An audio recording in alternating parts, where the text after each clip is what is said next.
Gazette du Togo, une vision sur l'actualité togolaise et sur le monde.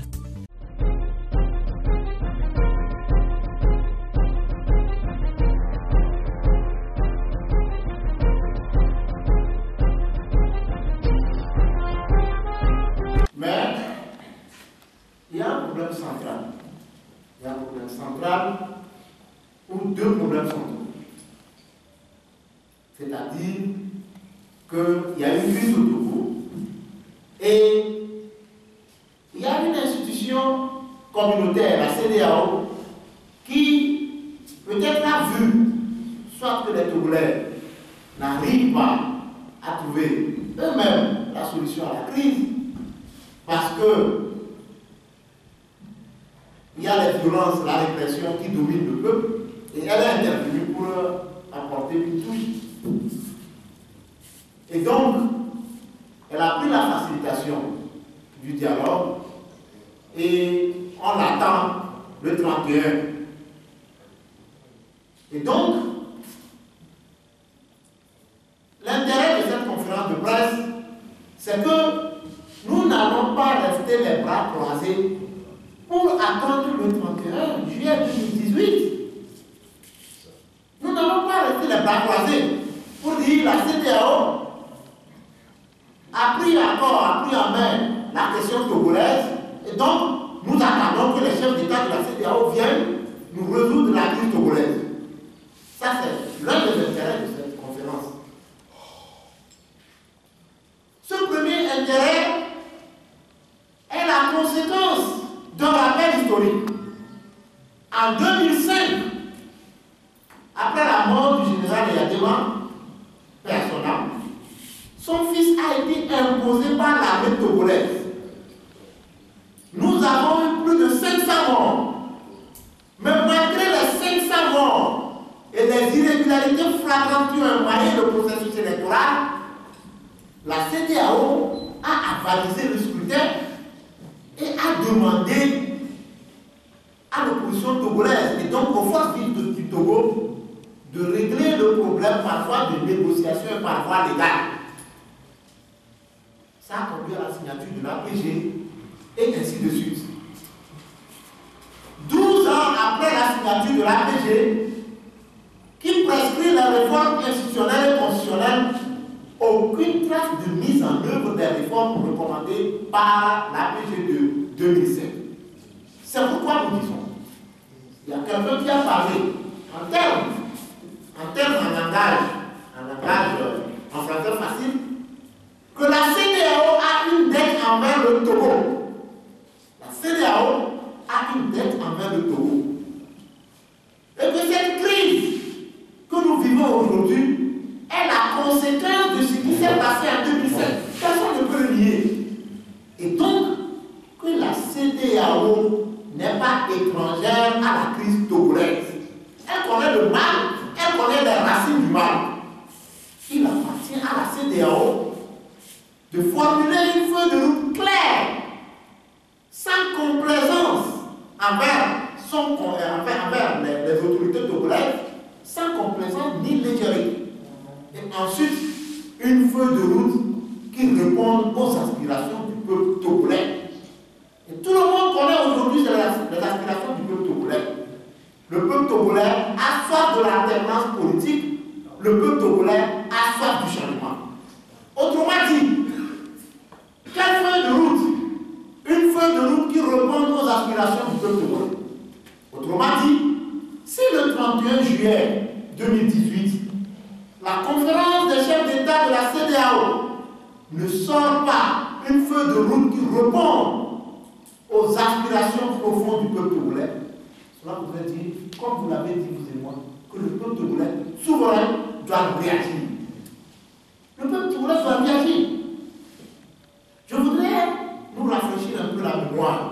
Parce que pour moi, ce qui s'est passé en 2007 est un repère. C'est un véritable repère pour qu'on ne reste pas blanc croisé. Alpha Omar Konaré, ancien président du Mali, alors président de la Commission de l'Union africaine, avait, à la suite du coup de force dans la nuit du 7 février, avait pris une position claire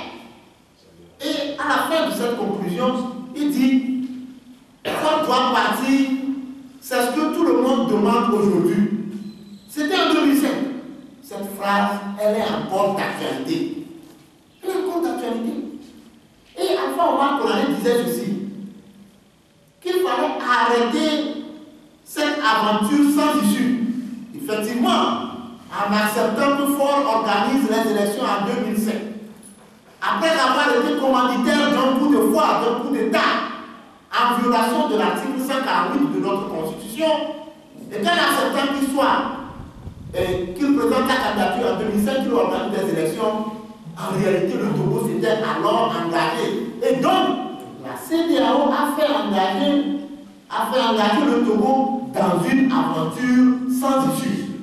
Et c'est cette aventure que nous sommes en train de vivre aujourd'hui avec son cortège de morts d'hommes en commençant par ce qui s'est passé en 2005. Donc, avant qu'on avait demandé à ses pairs d'arrêter cette aventure sans issue. Il disait ceci, je cite, il veut être là pendant 2 ans pour demeurer président.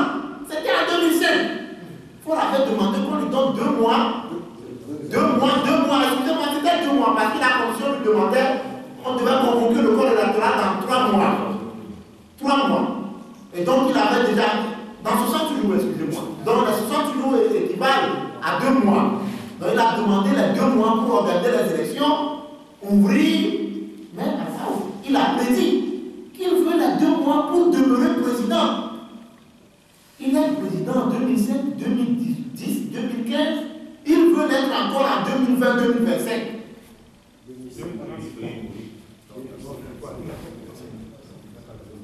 Il avait dit quelque chose de très important. Quelqu'un qui a violé une constitution la veille, il dit, je jure par la constitution. Vous y croyez? Il avait interpellé le peuple togolais et la communauté internationale. Il avait prédit tout ce qui se passe aujourd'hui à Omar Konaré. Quelqu'un qui viole la constitution, il vient, il prête serment sur la constitution, il dit je jure, et on le croit. Je crois que c'était une erreur grave. Et cette erreur a été entretenue par la CEDEAO. Aujourd'hui, ce n'était pas hier. Les yeux sont aujourd'hui ouverts. Et les Togolais doivent se réveiller. Pour moi, c'est vrai quand on appelle à ce genre de conférences, à des meetings, quand je ne vois pas la jeunesse togolaise, je me pose beaucoup de questions. Jusqu'à quand la jeunesse togolaise saura que le régime a brisé le rêve de tant de générations? Jusqu'à quand? Jusqu'à quand? Jusqu'à quand le peuple togolais ou la jeunesse togolaise saura qu'elle doit prendre à main son destin?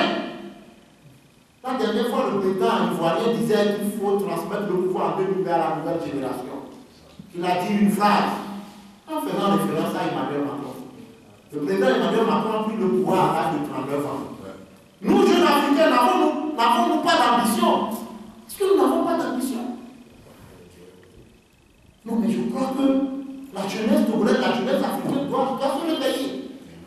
Et quand vous dites cela, quand vous le dites, votre place, en réalité, vous devez être une pupille de la nation, mais on vous jette au fin fond de la prison.